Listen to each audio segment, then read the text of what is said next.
तो आज हम लोग पढ़ने वाले हैं cell the unit of life का पार्ट नंबर 2। तो स्टार्ट करते हैं सेल मेम्ब्रेन से। अब सेल मेम्ब्रेन का जो स्ट्रक्चर था वो मैं 1950 के अंदर देखा था बाय द इलेक्ट्रॉन माइक्रोस्कोप, ठीक है। लेकिन इससे पहले हमारे पास कुछ केमिकल स्टडीज़ चली थी ह्यूमन आरबीसी के ऊपर, एरिथ्रोसाइट के ऊपर, ताकि साइंटिस्ट पता लगा सकें कि प्लाज्मा मेम्ब्रेन का स्ट्रक्चर किस तरीके से हम लोगों को देखने में नज़र आता है, ठीक है। सो हमने डिटेल स्ट्रक्चर देखा इलेक्ट्रॉन माइक्रोस्कोप के थ्रू 1950, लेकिन हमारे पास कुछ केमिकल स्टडीज़ थी ह्यूमन आरबीसी पे की गई थी ताकि साइंटिस्ट ड्राइव कर सके, पता कर सके कि सेल मेम्ब्रेन का स्ट्रक्चर किस तरीके से होता है, ठीक है। सो हमारे पास स्टडीज़ होती गई तो सेल मेम्ब्रेन का हमने देखा कि भाई सेल मेम्ब्रेन हमारे पास दो चीज़ों से मिलके बनी रहती है, नंबर 1 लिपिड्स, नंबर 2 प्रोटीन्स, ठीक है। लेकिन इनमें मेजॉरिटी हमारे पास फॉस्फोलिपिड्स मिलता है, इसके अलावा कुछ कोलेस्ट्रॉल भी प्रेजेंट होते हैं, ठीक है। लेकिन अरेंजमेंट की अगर मैं बात करूं तो इनका अरेंजमेंट डिफरेंट टाइप का होता है। जैसे कि क्लास 10th में हमारे पास सोप का स्ट्रक्चर होता है ना। मिसल फॉर्मेशन हमने वहाँ पे देखी थी, तो वहाँ पे हेड रीजन था, एक टेल रीजन था। हेड जो रीजन था वो क्या था, हाइड्रोफिलिक नेचर था उसका, ठीक है। और जो टेल रीजन था वो क्या था, हाइड्रोफोबिक। सिमिलर यहाँ पे स्ट्रक्चर हमें देखने को मिलेगा। देखो हमारे पास बाई लेयर होती है, 2 लेयर है, राइट। अब जो हेड रीजन होता है वो है हमारा बाहर की तरफ, ठीक है। यानी यहाँ पे क्या है, पानी भरा हुआ है। सो हेड रीजन क्या है, वाटर लविंग है नेचर में, ठीक है। सो हेड पोलर रीजन मान लो।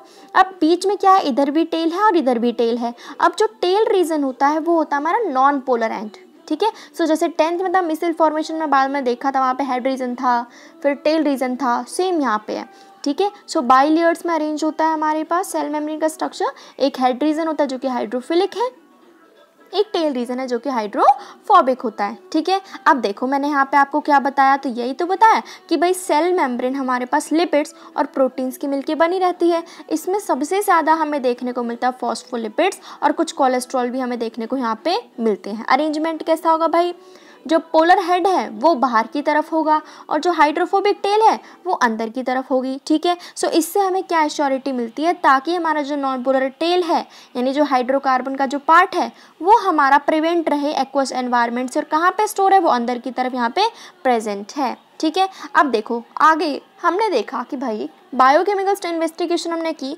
सो हमने देखा कि भाई सेल मेम्ब्रेन के पास ना प्रोटीन और कार्बोहाइड्रेट भी प्रेजेंट होता है, ठीक है। सो इसमें हमने देखा ह्यूमन आरबीसी के ऊपर क्या देखा भाई, इसके ऊपर प्रोटीन मिलता है और लिपिड मिलता है, ठीक है। अब प्रोटीन और लिपिड का रेशियो वेरी कर सकता है, सेल पे डिपेंड करेगा भाई हम कहाँ की सेल यूज़ कर रहे हैं, ठीक है। सो प्रोटीन तो बना है 52% रेशियो है प्रोटीन का, और लिपिड्स है 40% है, ठीक है। अब अगर मैं बात करूँ प्रोटीन के ऊपर भी भाई, कि मैं प्रोटीन को किस तरीके से बाहर आराम से निकाल सकती हूँ, किसको नहीं। सो प्रोटीन भी 2 तरीके के होते हैं, एक होता है इंटीग्रल, एक होता है पेरिफेरल। इंटीग्रल के नाम से समझ में आ रहा है भाई अंदर की तरफ इनर साइड में जो चीज़ें प्रेजेंट हैं। अब जो ऑलरेडी अंदर घुस के चीज़ें होंगी तो क्या हम उसको आसानी से निकाल सकते हैं, बिल्कुल भी नहीं। सो इंटीग्रल प्रोटीन ये देखो ये रहा हमारे पास, तो इसको आसानी से थोड़ी ना निकाल सकते हैं।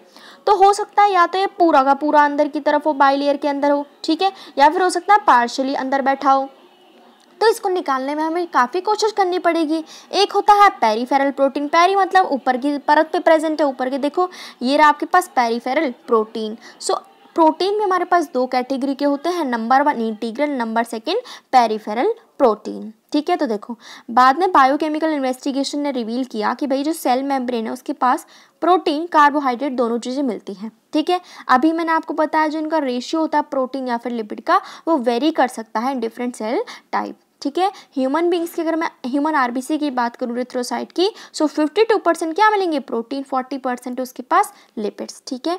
फिर मैंने बोला कि भाई प्रोटीन को कितने आसानी से हम बाहर निकाल सकते हैं फिर नहीं, यानी कि ईज ऑफ एक्सट्रैक्शन के अकॉर्डिंग भी हमारे पास प्रोटीन 2 तरीके के होते हैं, ठीक है। Number 1 integral, number 2 peripheral peri, ठीक है। तो अब देखो नेक्स्ट, अब depending on ease of extraction कि भाई प्रोटीन को हम आसानी से निकाल सकते हैं या फिर नहीं, सो उसके अकॉर्डिंग में हमारे पास 2 तरीके के प्रोटीन होते हैं, number 1 integral, number 2 peripheral.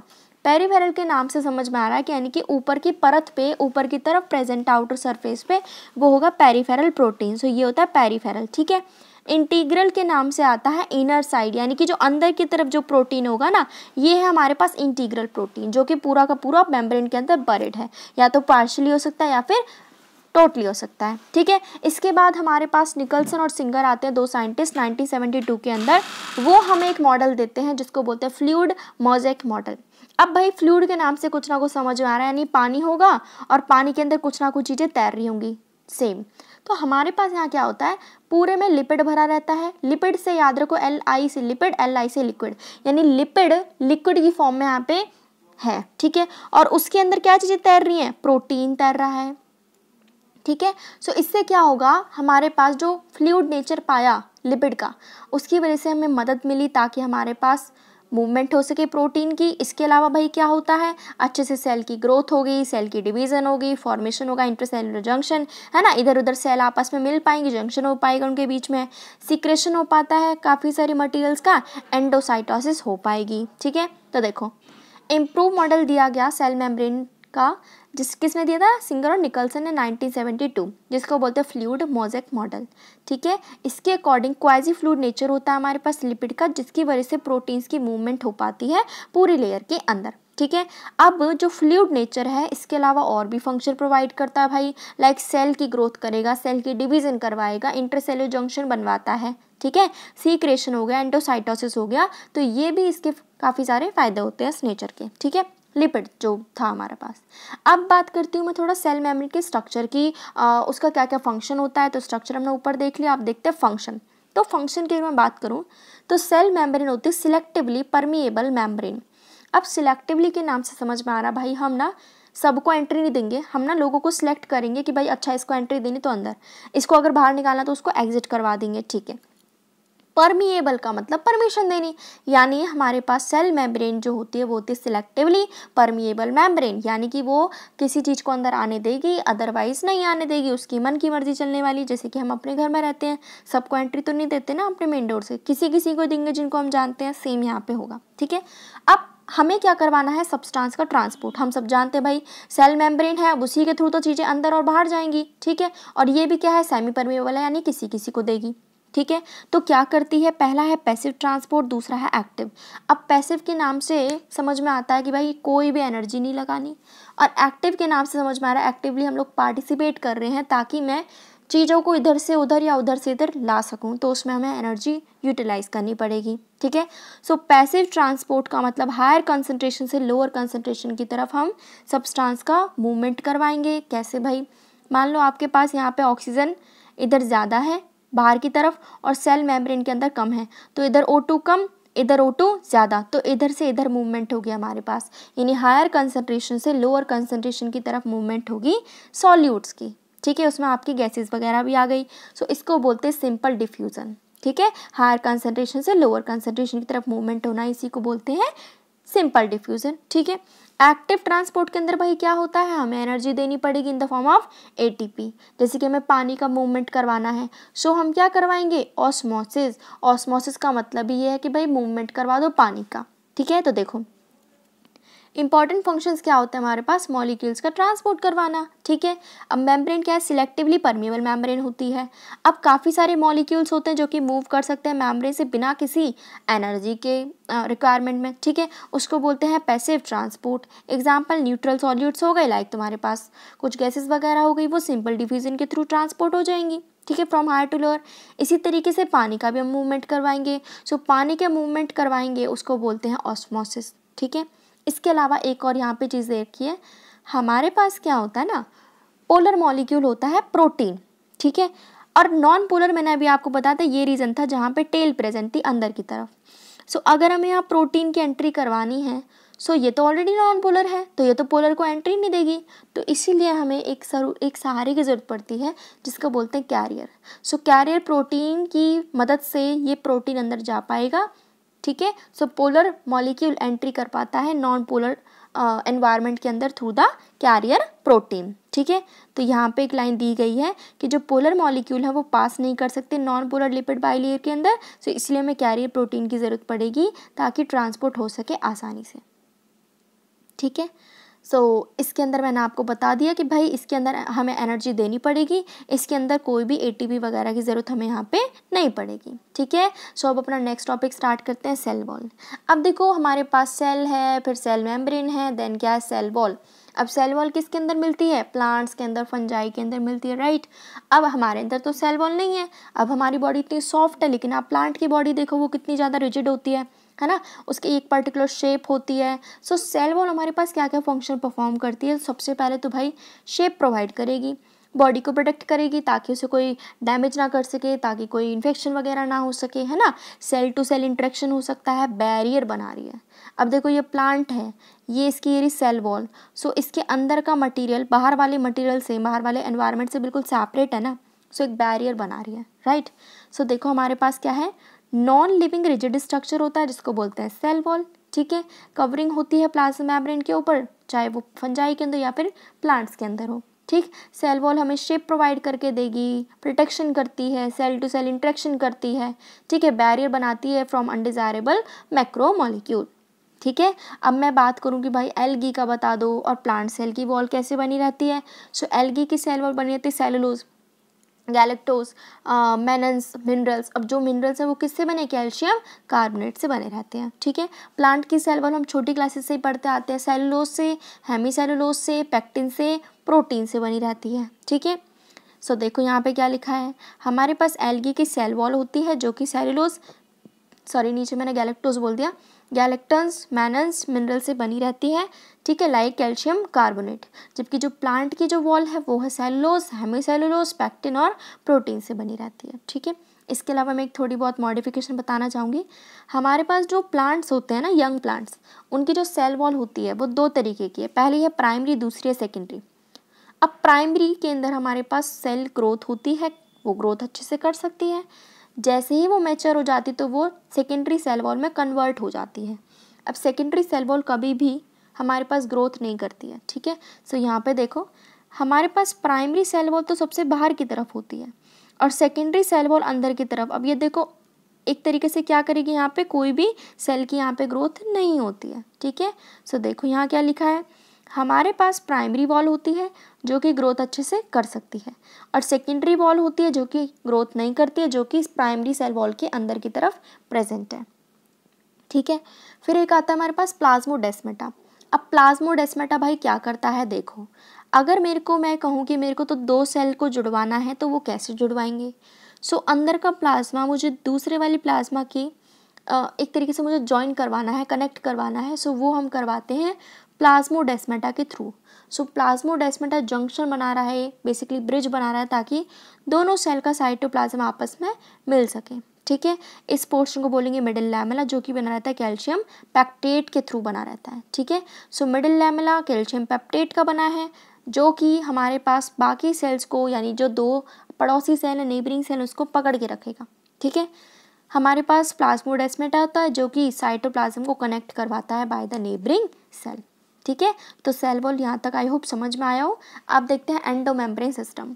Endomembrane system यानी ऐसा हमारे पास कुछ ऑर्गेनेलीज प्रेजेंट है जिनके ऊपर मेम्ब्रेन्स प्रेजेंट हैं। अब वो होते हैं total 4। Number 1 ER endoplasmic reticulum, number 2 Golgi body, number 3 lysosome, then है वैक्यूल्स, ठीक है। अब सुनो, इनको मैं यहीं से थोड़ा बहुत समझाना चाहूँगी। एंडोप्लाज्मिक रेटिकुलम के ऊपर भी मेम्ब्रेन है, गोल्जी बॉडी के ऊपर भी मेम्ब्रेन है, लाइसोसोम के ऊपर भी, वैक्यूल्स के ऊपर भी, ठीक है। एंडोप्लाज्मिक रेटिकुलम हमारे पास प्रोटीन प्लस लिपिड बनाएगा, ठीक है। अब ये प्रोटीन और लिपिड बन गए तो इनकी पैकेजिंग करवाता है गोल्जी बॉडी, समझना आप, ठीक है, गोल्जी बॉडी। अब ज़रूरी थोड़ी पैकिंग जब हम करते हैं तो हमेशा सारा सामान एक तरीके से ठीक ही लगा हो, कुछ कुछ चीज़ें ख़राब भी हो जाती हैं। ख़राब जो सब्सटेंस होगा उसको ख़त्म कौन करवाएगा, लाइसोसोम, ठीक है।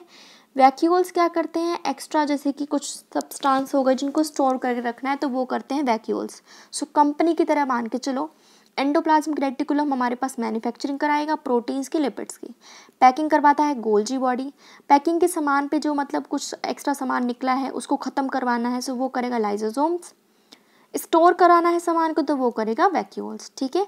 इसके अलावा हमारे पास कुछ माइटोकॉन्ड्रिया और क्लोरोप्लास्ट और पेरोक्सिसोम्स भी होते हैं, लेकिन वो कोऑर्डिनेट नहीं होते, आपस में मिलके काम नहीं करते, तो इसीलिए वो एंडोमेम्ब्रेन सिस्टम का पार्ट नहीं है, ठीक है। सो इन चारों से समझ में आ गया होगा कि भाई ये चारों के चारों ज़रूरी हैं हमारी बॉडी के लिए, एक तरीके से काम करते हैं, साथ मिलके इनका फंक्शन करना ज़रूरी है, इसीलिए इनको हम एंडो मेम्ब्रेन सिस्टम के अंदर डालते हैं। ठीक है, अब देखते हैं एंडोप्लाज्मिक रेटिकुलम।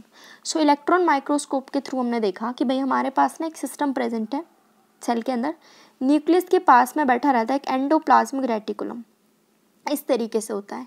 अब एंडो अंदर की तरफ, प्लाज्मा में, ठीक है, साइटोप्लाज्म में अंदर की तरफ न्यूक्लियस के पास में एक रेटिकुलेट स्ट्रक्चर है। रेटिकुलेट का मतलब ट्यूब लाइक स्ट्रक्चर है। ठीक है, समझ में आया। अब एंडोप्लाज्मिक रेटिकुलम भी दो तरीके का हो सकता है, एक होता है इंट्राल्यूमिनर, एक होता है एक्स्ट्रा ल्यूमिनर। कैसे समझोगे, मान लो ये सेल है, ये न्यूक्लियस है, यहाँ पे एंडोप्लाज्मिक रेटिकुलम है। सो ये वाला पोर्शन तो है इंट्रा, और बाहर जो साइटोप्लाज्म का जो रीजन बच गया उसको बोलोगे एक्स्ट्रा ल्यूमिनल रीजन। क्लियर। अब देखते हैं, थोड़ा बहुत हम समझ लेते हैं भाई rough endoplasmic reticulum, smooth endoplasmic reticulum कैसे होते हैं। तो भाई हमारे पास जो एंडोप्लाज्मिक रेटिकुलम है वो दो तरीके का होता है। अगर उसके ऊपर राइबोसोम प्रेजेंट होगा तो बोलोगे रफ एंडोप्लाज्मिक रेटिकुलम, अगर प्रेजेंट नहीं होगा तो बोलते हैं स्मूथ एंडोप्लाज्मिक रेटिकुलम। इस डायग्राम को देखो, देखो ये रहा न्यूक्लियस, इसके आसपास मैंने बोला था यहाँ पे होता है एंडोप्लाज्मिक रेटिकुलम। इधर देखो रफ एंडोप्लाज्मिक रेटिकुलम दिख रहा होगा आपको, यहाँ पे हमारे पास थोड़े बहुत राइबोसोम प्रेजेंट होते हैं, इसीलिए इसको बोलते हैं रफ एंडोप्लाज्मिक रेटिकुलम। अब राइबोसोम का फंक्शन होता है प्रोटीन बनाना। क्या होता है, प्रोटीन बनाना। ठीक है, यहीं से आप समझ जाओगे। नीचे देखो यहाँ पे ट्यूब लाइक स्ट्रक्चर दिख ही रहा है आपको, ये देखो स्मूथ है, इसके ऊपर कोई भी राइबोसोम प्रेजेंट नहीं है, ये होता है स्मूथ एंडोप्लाज्मिक रेटिकुलम, ये बनाता है लिपिड। ठीक है, सो नंबर 1 हमारे पास एंडोप्लाज्मिक रेटिकुलम हमें समझ में आया। सो रफ एंडोप्लाज्मिक रेटिकुलम जहाँ पे राइबोसोम प्रेजेंट है उसके आउटर सरफेस के ऊपर। ठीक है, ये प्रोटीन बनवाता है और सीक्रेट भी करता है।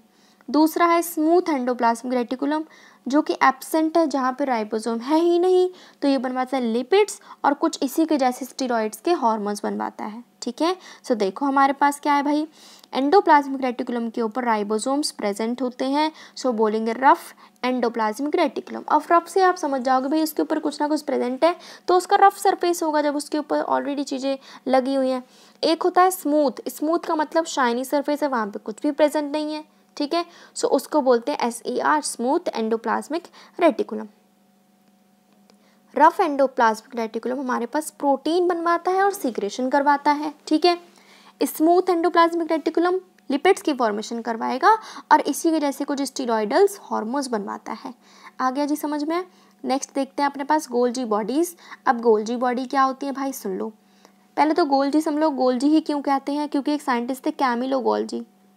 ठीक है, सो इन्हीं के सरनेम की वजह से, इन्हीं की याद में हमने इसका नाम रख दिया गोल्जी। ठीक है, सो देखो एक ये सरफेस होता है, एक पीछे का सरफेस होता है। सो कॉनकेव, तो ये रीजन है, जैसे कि हम बनाते हैं ना ऐसे कॉनकेव, सो ये होता है कॉनकेव सरफेस। ठीक है, कॉनकेव ट्रांस भी बोल सकते हो, इसको आप मैच्योरिंग फेज भी बोलते हो। ठीक है, अभी से लर्न कर लो, यहाँ पे चीज़ें मैच्योर होंगी, यहीं से मैं समझा दूंगी आपको किस तरीके से काम होगा। ये है कॉनकेव, ठीक है, सॉरी कॉन्वेक्स फेज है ये आपका। तो ये है सिस फेज, इसको बोलते हैं फॉर्मिंग फेज। फॉर्मिंग यानी कि कुछ ना कुछ आप फॉर्मेशन करवाओगे, कुछ ना कुछ पैकेजिंग करवाओगे। ठीक है, बीच में है ऐसे ऐसे ऐसे ऐसे ऐसे सिस्टर्ने, इनको बोलते हैं सिस्टर्ने। अब पहले मैं फंक्शन समझा देती हूँ किस तरीके से पैकेजिंग होगी। लेट्स से यहाँ पे एंडोप्लाज्मिक रेटिकुलम है। अब यहाँ पे मान लो सबसे पहले उसने बना दिया प्रोटीन। क्या बना दिया भाई, प्रोटीन। ठीक है, अब प्रोटीन को हमें पैकेजिंग करवानी है तो वो जाएगा गोल्जी के पास। अब गोल्जी का ये वाला फेज कौन सा है, कॉन्वेक्स यानी फॉर्मिंग वाला फेज, ये इसको यहाँ पे पकड़ के बैठ जाएगा। अंदर क्या है, सिस्टर्ने, यहाँ पे हमारे पास मॉडिफिकेशन होगी, जो भी हमें चीज़ें उसमें ऐड वगैरह करनी है, अच्छे से पैकिंग वगैरह करनी है वो कर देना। ठीक है, उसके बाद हमारे पास यहाँ पे पहुँचेगा ट्रांस फेज पे यानी मैच्योरिंग फेज पे आ जाएगा प्रोटीन।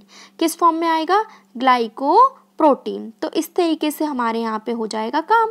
समझ में आया। देखो एक बार यहाँ पे दिखा देती हूँ। देखो तो एंडोप्लाज्मिक रेटिकुलम ने मान लो प्रोटीन बना के भेजा। अब प्रोटीन पहुँचा गोल्जी के पास, कौन से फेज पे, एक तरीके से कॉन्वेक्स फेज पे। ठीक है, कॉन्वेक्स फेज होता है फॉर्मिंग फेज। उसके बाद वो जाएगा सिस्टर्ने के पास, देन जाएगा कॉनकेव फेज के पास और क्या बना के दे देगा, ग्लाइको प्रोटीन। ठीक है, इसी तरीके से हमारे पास आता है एंडोप्लाज्मिक रेटिकुलम से लिपिड। अब लिपिड आएगा किसके पास, गोल्जी के पास। गोल्जी इसको क्या बना के दे देगा, ग्लाइको लिपिड। ठीक है। सो इस तरीके से हमारे यहाँ पे काम होगा। अब थोड़ा पढ़ लेते हैं। कैमिलो गोल्जी 1898 में सबसे पहले इन्होंने डेंसली स्ट्रेन्ड रेटिकुलेट स्ट्रक्चर देखा था न्यूक्लियस के पास में। These were later named Golgi bodies after him. इसी के बाद में इनका नाम दिया गया गोल्जी बॉडी, ठीक है। अंदर क्या है, सिस्टर्ने बैठी रहती हैं। अब ये सिस्टर्ने हमारे पास स्टेक्ड पैरेलल होती हैं आपस में, ठीक है। Varied number of cisternae are present in Golgi complex, ठीक। गोल्जी सिस्टर्ने कंसेंट्रिकली अरेंज्ड है, आप देख सकते हो रिंग्स की फॉर्म में कंसेंट्रिकली हैं ये चीज़ें सारी की सारी, ठीक है। फिर मैंने आपको 2 फेज समझाया, एक मैच्योरिंग और एक आपके पास था फॉर्मिंग फेज, ठीक। तो देखो गोल्जी अपैरेटस हेल्प करता है फंक्शनिंग में, कैसे करेगा भाई, पैकेजिंग करवाता है, ठीक है। अब पैकेजिंग करवा के कहाँ भेजना है, जहाँ पे भी टारगेट होगा, इंट्रासेलुलर टारगेट या फिर सेल के बाहर भिजवा देंगे हम उस सामान को, ठीक है।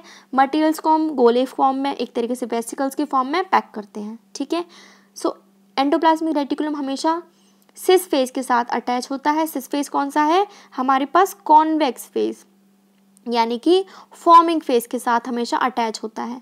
उसके बाद फिर वो जाएगा मैच्योरिंग फेज के साथ, ठीक है। वहाँ इसीलिए हमारे पास गोल्जी बॉडी हमेशा एंडोप्लाज्मिक रेटिकुलम के साथ मिलके रहता है, ठीक है।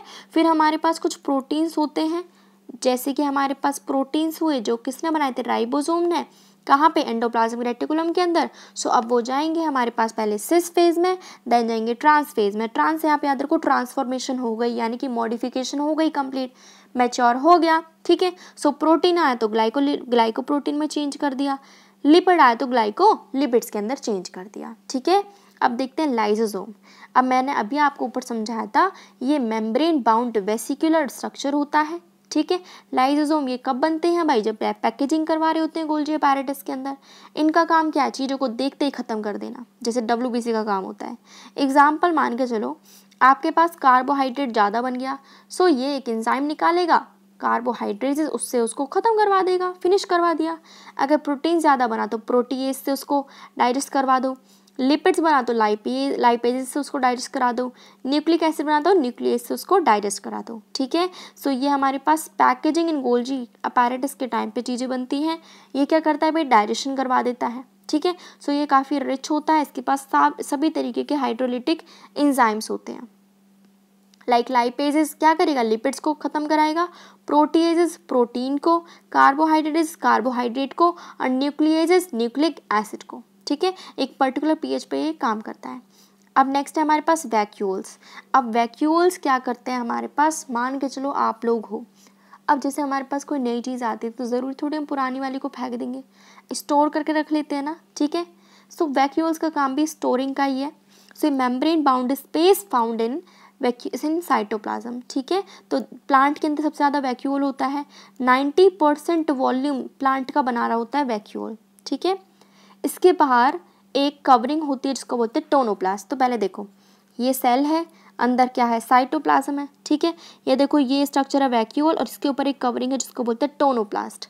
सो वैक्यूल्स के अंदर क्या है, like water SAP, excretory product हो गया, या ऐसे प्रोडक्ट जो कि यूज़फुल एक तरीके से नहीं है बट हमने स्टोर करके रख रखे हैं, ठीक है। उसके ऊपर एक कवरिंग है जिसको बोलते हैं टोनोप्लास्ट। टोनोप्लास्ट का काम क्या होता है, कुछ आयंस हो गए या कुछ और मटेरियल्स हो गए उनको ट्रांसपोर्ट करवाना, ठीक है। सो हमारे पास क्या होगा, वैक्यूल सिंगल मेम्ब्रेन होती है जिसके ऊपर बोलते हैं टोनोप्लास्ट। वैक्यूल्स 90% वॉल्यूम को ऑक्यूपाई करते हैं। प्लांट्स के अंदर क्या करते हैं, टोनोप्लास्ट हेल्प करते हैं ताकि हम आयंस को या कुछ मटेरियल्स को ट्रांसपोर्ट कर सकें। अमीबा की अगर मैं बात करूँ तो वैक्यूल्स होते हैं कौन से, कॉन्ट्रैक्टाइल, जो कि ऑस्मोरेगुलेशन के अंदर और एक्सक्रीशन के अंदर हेल्प करते हैं। प्रोटिस्ट किंगडम था, उसके अंदर फूड वैक्यूल होता है। फूड वैक्यूल का मतलब यानी जहाँ पे भी खाना दिखा उसको इंगल्फ कर लेना। सो यहाँ पे मैंने आपको एंडोमेम्ब्रेन सिस्टम समझाया।